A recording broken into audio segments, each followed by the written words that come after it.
Shalom Bapak Ibu dan Saudara-saudara, selamat berjumpa dengan saya Pendeta Minaria Purba. Sebelum kita mendengarkan firman Tuhan, terlebih dahulu kita berdoa.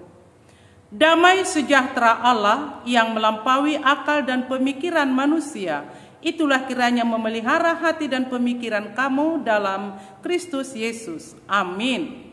Bapak Ibu dan Saudara-saudara, kita belajar Lukas pasal 23 ayat 33 sampai ayat 43 yang berjudul Yesus disalibkan. Ketika mereka sampai di tempat yang bernama Tengkorak, mereka menyalibkan Yesus di situ, dan juga kedua orang penjahat itu, yang seorang di sebelah kanannya dan yang lain di sebelah kirinya.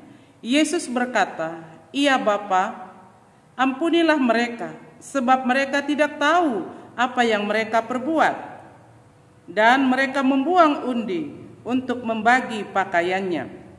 Orang banyak berdiri di situ dan melihat semuanya. Pemimpin-pemimpin mengejek dia, katanya, "Orang lain ia selamatkan. Biarlah sekarang ia menyelamatkan dirinya sendiri, jika ia adalah Mesias, orang yang dipilih Allah." Juga prajurit-prajurit mengolok-olokkan dia. Mereka mengunjukkan anggur asam kepadanya dan berkata, "Jika engkau adalah raja orang Yahudi, selamatkanlah dirimu." Ada juga tulisan di atas kepalanya, "Inilah raja orang Yahudi." Seorang dari penjahat yang digantung itu menghujat dia, katanya, "Bukankah engkau adalah Kristus? Selamatkanlah dirimu dan kami." Tetapi yang seorang menegur dia, katanya, "Tidakkah engkau takut juga tidak kepada Allah, sedang engkau menerima hukuman yang sama? Kita memang selayaknya dihukum, sebab kita menerima balasan yang setimpal dengan perbuatan kita. Tetapi orang ini tidak berbuat sesuatu yang salah." Lalu ia berkata, "Yesus, ingatlah aku apabila engkau datang sebagai raja." Kata Yesus kepadanya, "Aku berkata kepadamu, sesungguhnya hari ini juga engkau akan bersama-sama dengan aku di dalam Firdaus." Yang menjadi tema bagi kita adalah Yesus disalibkan. Yesus disalibkan di atas Bukit Golgata, tempat Tengkorak, atau yang disebut Bukit Kalvari. Pada jam 12 sampai jam 3 petang, Yesus di atas kayu salib, dan perkataan pertama dari ketujuh perkataan Yesus di atas kayu salib adalah, "Ampunilah mereka, sebab mereka tidak tahu apa yang mereka perbuat." Pada waktu itu, Yesus sedang menahankan sakit, diejek, diludahi, sedang dipasang paku, dan disematkan mahkota duri yang bertuliskan INRI, Yesus Nazaret, Raja orang Yahudi, yang menjadi penyebab alasan Yesus disalibkan. Nah, di sebelah kiri dan kanan Yesus ada juga dua orang penjahat yang menerima hukuman. Tetapi yang seorang itu berkata, "Jika engkau memang Mesias, selamatkanlah dirimu dan selamatkanlah juga kami." Ketika dia bertemu dengan Yesus di atas kayu salib, dia mengolok-olokkan, dia mengejek Yesus, dia tidak melakukan pertobatan. Tetapi satu orang lagi yang disalibkan bersama dengan Yesus berkata, "Jika engkau sebagai Mesias, ketika engkau sampai di Firdaus, selamatkanlah aku jika engkau datang sebagai raja." Spontanitas Yesus berkata, "Saat ini juga engkau bersama-sama dengan aku." Penjahat itu ketika bertemu dengan Yesus, dia langsung bertobat.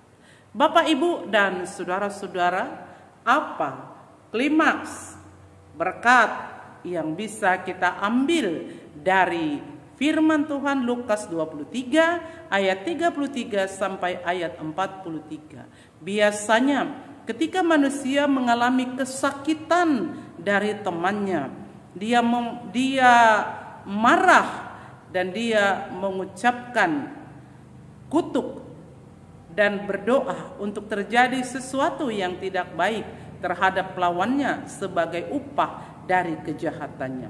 Tetapi keteladanan Yesus, ketika pun dia mengalami kesakitan itu, dia tidak mengadakan pembelaan dirinya, tetapi dia berdoa, Tuhan ampunilah mereka, sebab mereka tidak tahu apa yang mereka perbuat. Nah, Tuhan mengajarkan kita sampai saat ini untuk selalu mengampuni sesama kita, sama seperti Tuhan Yesus mengampuni kita manusia. Yang kedua, keteladanan kita dari kedua orang penjahat yang disalibkan bersama dengan Yesus adalah perkataan seorang yang bertobat ketika bertemu dengan Yesus. Ketika engkau Firdaus, ingatlah aku, engkau yang datang sebagai Raja. Nah, Bapak, Ibu, dan saudara-saudara, kehidupan yang akan datang menjadi capaian kita ketika Allah berkenan. Pada saat ini kita memasuki minggu akhir tahun gerejani, mengingatkan nama-nama orang yang sudah meninggal pada tahun ini dan membacakan nama-nama orang yang lahir pada tahun ini. Kita bisa memperbandingkan lebih banyak yang lahir daripada yang mati. Kiranya kelahiran itu menjadi satu berkat kehidupan, supaya ketika kita hidup, kita melakukan yang baik untuk menyenangkan Yesus, karena kita tahu hidup ini akan berakhir dengan kematian, akan bertemu dengan Yesus. Karena itu selama masih hidup, lakukanlah yang baik dan saling mengampuni, hiduplah bersama dengan Allah, dan ketika bertemu dengan Allah, lakukanlah pertobatan. Saat ini di gereja ini, di tempat ini kita bertemu dengan Allah. Marilah kita bertobat supaya memasuki masa Natal, masa tahun baru, dan memasuki tahun 2023 bersama dengan Allah. Maka di sana ada mujizat. Ke depan kita melihat mujizat-mujizat yang luar biasa berkat penyertaan Tuhan, pertolongan Tuhan ketika kita mengampuni dosa, kesalahan orang lain. Maka kita juga menerima pengampunan dosa dari sesama kita. Karena apa yang kita tabur itu yang kita tuai, apa yang kita lakukan itu juga yang kita terima. Tuhan memberkati kita semua. Shalom Bapak, Ibu, dan saudara-saudara, kita berdoa. Bapa di surga yang maha kuasa, terima kasih di minggu akhir tahun gerejani ini kami diajarkan untuk saling mengampuni dengan tiada taranya, sama seperti Yesus mengampuni kami. Biarlah Bapa memperkenankan itu terjadi bagi kami, sebab itulah yang terbaik bagi Tuhan. Terima kasih Bapa, berkati hidup kami, berkati keluarga kami, berkati pekerjaan kami, berkati pelayanan kami, dan berkati juga negara ini. Terima kasih Bapa, dengarkan doa hamba-Mu, dalam nama Yesus kami berdoa dan bersyukur. Amin.